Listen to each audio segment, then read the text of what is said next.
The second is the need for true rest.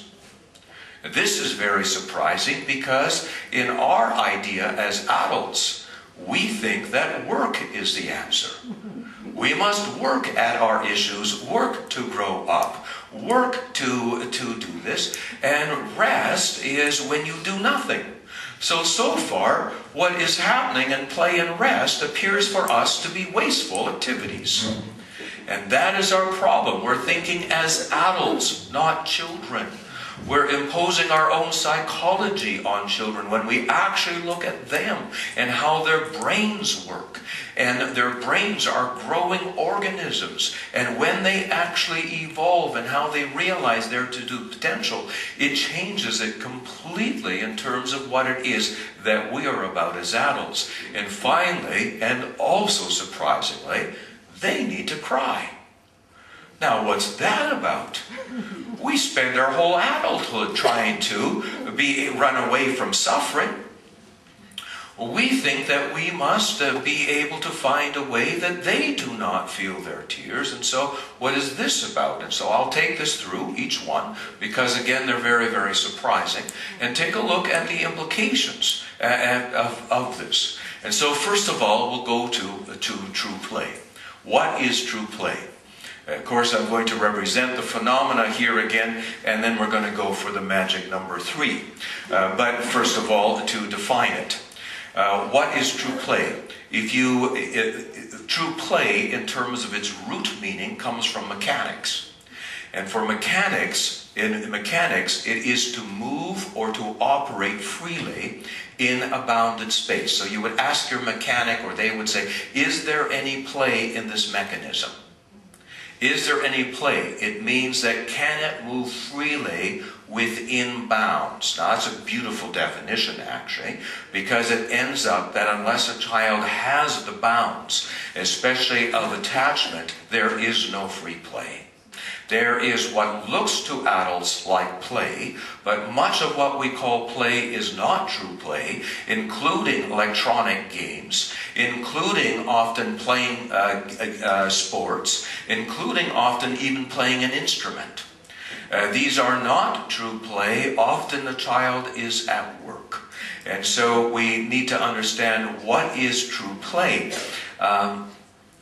It is a spontaneous activity that cannot be taught and it cannot be commanded. Even though we say as teachers, is recess, go play now, doesn't mean they will play. In fact, if you look at your childhood, recess and lunch hour were usually some of the most stressful times. As you look to see who likes who fits with who, where will be I accepted, where is the less stress happening. This, in fact, we understand when we look at the research, is the most stressful time often in a child's school day, not the least. This is not play. And so what we think of play is simply, is not necessarily true play for the child. Okay, the 3 phenomena, to define play, first of all, very simply, play is not work. Play is not work. Work is outcome-based. You work towards something. You don't play towards something. In play, the engagement is in the activity. In true play, it is play for play's sake. The reward is in the activity. The engagement is an activity. But work is different. Work, you engage in activity to get someplace. And so work is outcome-based, play is activity-based, and the fulfillment, the reward is in the activity itself. Play is not for real.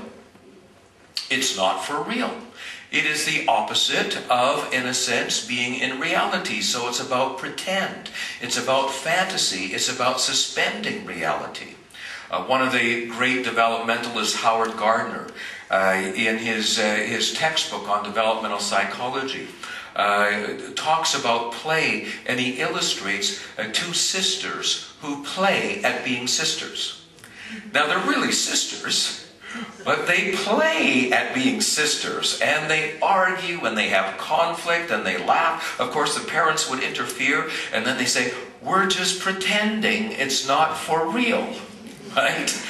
And that is exactly it. Play is not real, and it is not work, and it is by nature expressive and exploratory. So when your preschool insists that they are play-based, you know how to evaluate it now. You know how to evaluate it, because many preschools, because they can't get away anymore in today's research, although I understand that hasn't quite caught up in Sweden, but in Germany they've outlawed all instruction-based preschools because, of course, it is shown to be disadvantageous. In fact, it interferes with brain development. And so they will only allow play-based preschools, and so now they've changed all the names to play-based, but that doesn't mean they are. That doesn't mean they are. You've got to know what play really is to understand this, and why this is so important. Now you can actually get a PhD in studying play. Play has become so important that adults actually study it, to be able to understand this. We're beginning to understand. In fact, some leading corporations now are incorporating play and actually require that play be part of it. Google requires that all of their employees spend 1/10 of their employee time playing. I don't know how you can command it again, but nevertheless, it's not something that you can just do as you see. It's something that has to emerge spontaneously. So what is true play?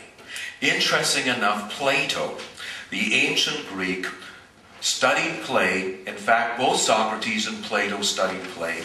They thought it was absolutely essential to humans becoming civilized and considerate.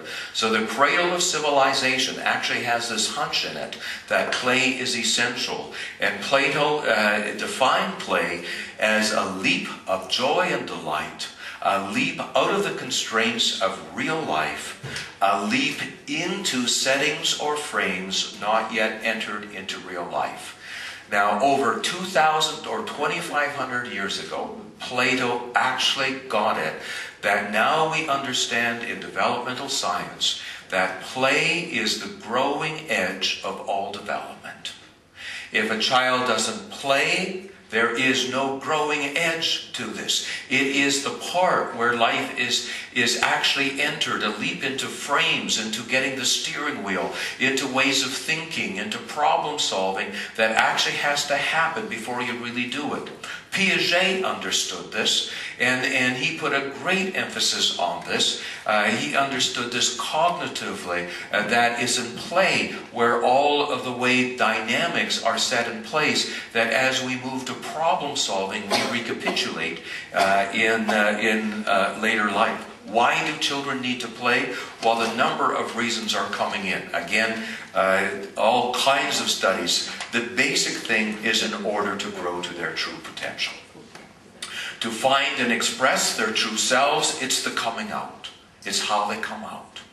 And it's in play that they can come out, because they don't have to suffer the consequences. And so that is where it's safe enough to emerge. And so they come out to program the brain's problem-solving networks. Professor Pilkinen already alluded to this, and alluded to this very common now in developmental science, and very important here. We used to think that the brain was like a computer, an information processing network.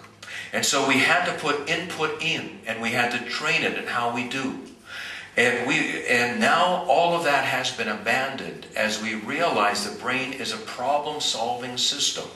And when you put in too much information too early, you interfere with all the problem-solving networks. And these problem-solving networks are not created at school. These problem-solving networks are created in what we call emergent play. When the child emerges into play from a place of the attachment needs being fulfilled, you can actually see, and they can take pictures of the brain, of how the brain is developing. And so basically the brain has to develop in play for the brain for which school will then use. And so school is not involved in the development of the brain, interesting enough. Interesting enough. You know, and you think of the implications of this. To preserve psychological health and well-being. We now know, and the studies are coming in, because we never thought this was related. And when we look at disturbed individuals, we realize there was a lack of this kind of play. And if there's not enough of this play, the children get disturbed. And so there's play therapy in terms of being able to bring it back and to be able to reduce the disturbance and to find their creative edge and future occupations. When children are free to emerge in this kind of play, you find often their bent, what it is that they're inclined towards. And they begin to find their place, their contribution in society, to develop a sense of agency and responsibility. It's in play where they find, first of all, themselves in the driver's seat of life instead of in the passenger seat, where for the very first time they have a sense of agency where they're steering, and then accountability, responsibility for when they're steering. But first of all, they have to make all kinds of decisions without consequence. We are imposing a consequence-oriented life on our children. If you do this, then this will happen. We're not trying to be able to put them into situations where their decisions are without consequence, so they got lots of practice at the steering wheel. This is play. If you look at the Garden of Eden as a recapitulation of how we become fully human, you will realize that the ultimate parent, in this sense, gave Adam and Eve an exercise that was without consequence. That is an exercise of naming the animals. Now, if I would have been Adam and Eve's parents, and I would have created the world, I would have given a whole list of names for them to memorize. Because I would have done it a whole lot better. At least I would have thought I would. But you see, here was a whole set of decisions, a whole set of exercising the brain that was without consequence, which preceded the kinds of choices that had to be made that were with consequence. And so you can see how the picture unfolds and why play is necessary here, and to practice life in a space free of consequences. We are so concerned with teaching children about consequences, and yet it doesn't fit their psychology. It is not the way they think. It is an adult psychology. What do children need from us in order to play? They basically need the freedom. They need the freedom. To play, you need to have freedom to play. Enough freedom from screens and stimulation. Screens are now threatening that space of play. The research is coming in thick and fast. And part of the research is just documenting the children who are in front of screens, that 80% are exposed to screens before their first birthday. That there is unprecedented. Parents are looking for emancipation to be able to use the screen as the ultimate babysitter. And screens mean information is coming in. And that's not the most important activity when you're a young child. Is coming out. And it's in play that you come out. And so we have to protect it. And we need to protect from screens and stimulation. We need to protect from structured activity. Many of today's parents are glorified taxi drivers. Their children are full of structured activities. Why? Because they're so concerned that their children get ahead. Well, we're getting ahead of ourselves. That's not how the brains are built. Children need a firm foundation for development, and it's not meant by bringing them into the adult world before they are meant to be. We're trying to make little adults of them and being able to push ahead. Enough freedom from instruction and schooling. The general consensus among many countries is that we've got to get children into school earlier and earlier because they think school always has been in society the major instrument to shoehorn our child into society. Now school is flunking. That is in Europe, especially in Canada as well, but in Europe especially, your young adults, your after-school graduates are not entering into mainstream society.